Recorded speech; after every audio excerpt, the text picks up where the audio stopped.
এই যে তোমাগো কাটা কেক নাও। গোল কেক থেকে খুব সহজেই লাভ শেপের কেক বানিয়ে নিলাম। আমি সবসময় এরকমেরই লাভ শেপের কেক বানিয়ে থাকি। এই কেকটা বানালে আমাদের কিন্তু এক পিস কেক থেকে যায়, তো আমি সবসময় একটু কেক বাড়িয়ে বানাই এই পিসটা যেন আমরা খেতে পারি। ওই কারণে তো আজকে ভাবছি না আজকের পিসটা কাস্টমারকে দিয়ে দেব, কারণ কিউট কিউট ছোট্ট ছোট্ট কাস্টমার ছিল, তো ওদের জন্যই আমি এই পিসটা রেখে দিয়েছিলাম যে ওরা আসলে ওদেরকে দেবো। আনে আমার এমনিতেই প্রতিটা কেকই ওজন বেশি থাকে সব সময়। ওরা বলছিল বেগুনি কালারের ভিতরে কেকটা করে দিতে, তো আমি ওই অনুযায়ী ডিজাইনটা দিছিলাম। তখন কিন্তু রাত প্রায় 2টা থেকে 2:30টা। আমি এবার ওদের স্লাইজও ফ্রিজে উঠিয়ে রাখছিলাম। পরের দিন সকালে এই যে ওরা এসে গেছে। এই যে তোমাগো কাটা কেক নাও।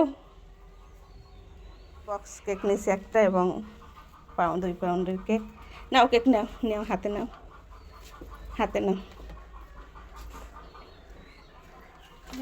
এই যে খুদে কাস্টমার আমার।